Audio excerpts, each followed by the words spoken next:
told me that any multi-day event that lasts longer than 3 or 4 days, no one can get their heart rate up. Even people like Christoph Strasser and Marco Bauer and the best of the best at the ultra racing, after a few days the heart rate just won't go up. They're still putting the power out, but it just doesn't happen. So and my heart rate's pretty slow anyway. My maximum now is 166. Before I did the year record, it was about 10 or 15 beats higher than that, the maximum. But the year record seems to have sort of done something to me and slowed the heart rate down. So my maximum now is about 166. It might have even gone down. I've done the month record, but we don't know yet. I'm going to do a test later on. So you just can't get the heart rate any higher. Even looking at Amanda Coker and Kaiser Thailand, I've been following their rides on Strava. Now they're doing the year record. Same with Kurt Vogel. None of us have got our heart rate above a certain level. I did find that if I went easier for a few days, I could get it up a little bit, but never very much.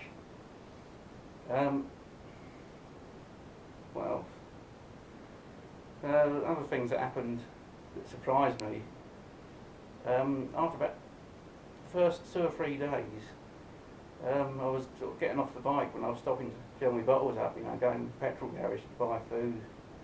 And I was sort of walking, like the Frankenstein in the movies with stiff legs, lumbering around these petrol garages trying to get me water and food and that for the road. But after a few days, the legs seemed to loosen up a bit. But I was riding with a power meter, and although the legs felt good, my power output actually dropped. So I'm not really sure what was happening there. I felt a lot better after a few days, but I wasn't putting as much power out. That was a bit of a puzzle. I did get stronger at the end of the month, I think, but I did try and recover. So I'll go into that a bit later. So we've done the Audax, and not long after the Audax, I think it's 4 or 5 days after the Audax, I think it's around about Thursday after, I was starting to feel a bit quite good, and I saw sort of thing in the weather. I thought now would be a good time to have another go at a 300-mile day. So I sort of set off nice and early. It was into a slight headwind, and I got 91 miles done before breakfast. Got to Sleaford in Lincolnshire, got to the Wetherspoons, had 2 really nice big steaks, 14-ounce steaks, so 28 ounces of steak for breakfast number 2, with chips and peas and everything. Just as I was eating my second breakfast, it started belting down the rain. The wind picked up, which is what I wanted, because I was going to turn in Lincoln, which is about 20 miles, less than 20 miles up the road from Sleaford. So I had breakfast and set off again, put my waterproof coat on, into the wind and rain. I sort of put the effort on a bit to, keep warm and, get that headwind bit out of the way. I turned round just south of Lincoln. The wind didn't seem all that helpful really. It's more of a crosswind, because I had to sort of cut across to the east of it before I turned south.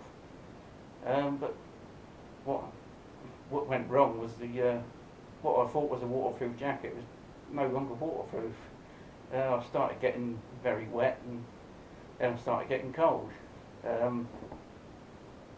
Turning around with a tailwind, I was just getting colder and colder.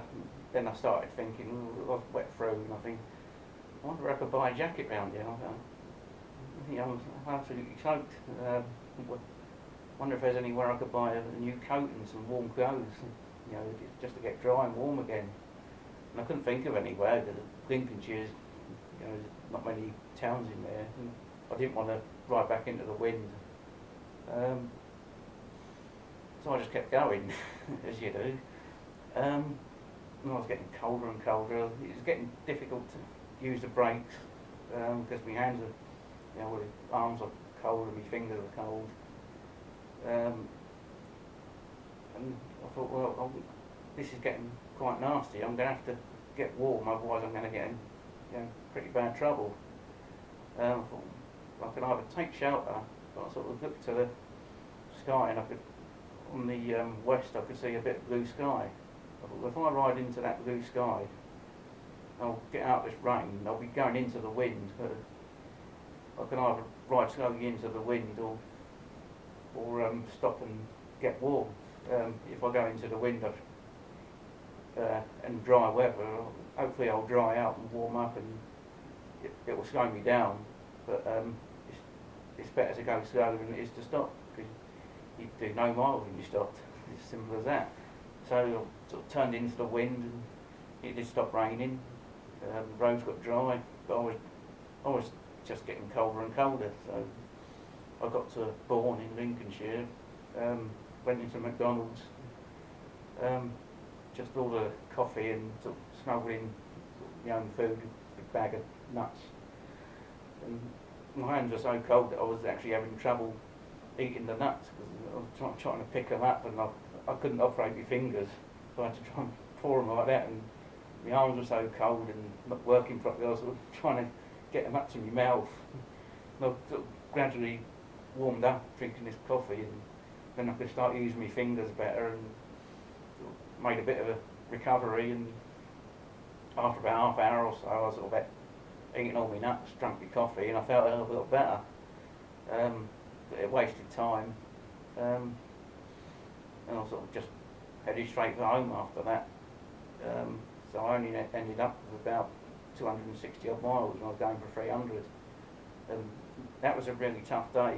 The next day I wasn't really going very well, because I was still sort of suffering from how cold I got.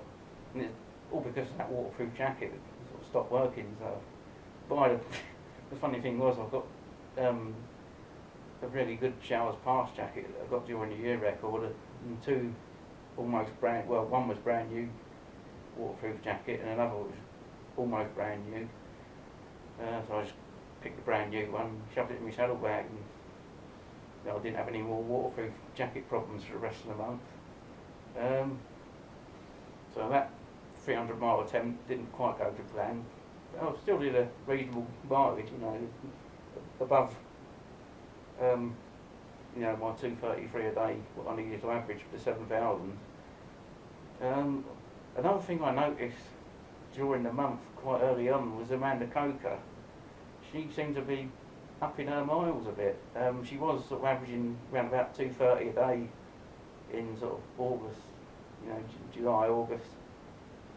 But she seemed to be doing quite a few 240 mile days quite early in September. I didn't know whether it's because there was a storm forecast, and she was trying to get a few miles down so that when the storm hit, she could sort of finish early, or dodge the bad weather and stay safe, but still not lose too many miles from it because she'd banked them.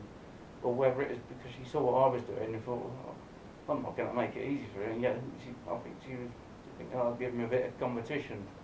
And I did want to do more miles than Amanda, because this was sort of practice for the year record.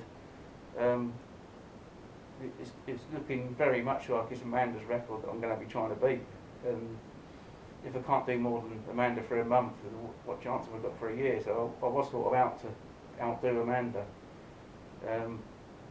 And I hope she puts a claim in for the month record, because the only one doing the year record gets free attempts at the month. All you've got to do is get your entry in 21 days in advance. And I think Amanda could outdo what I did. She gets to run a good weather. She is getting fitter during her hammer ride. I've noticed her speed's sort of been creeping up since she started. And I think she could make I reckon she could beat me, what I did. If she continues to get fitter and has a good run of weather. She's got quite a few storms in that at the moment. It does get really nasty in Florida. It's not like bad weather in England when it rains a bit. In Florida, if you get hurricanes, it's life-threatening. It's really bad. We don't really get that in England.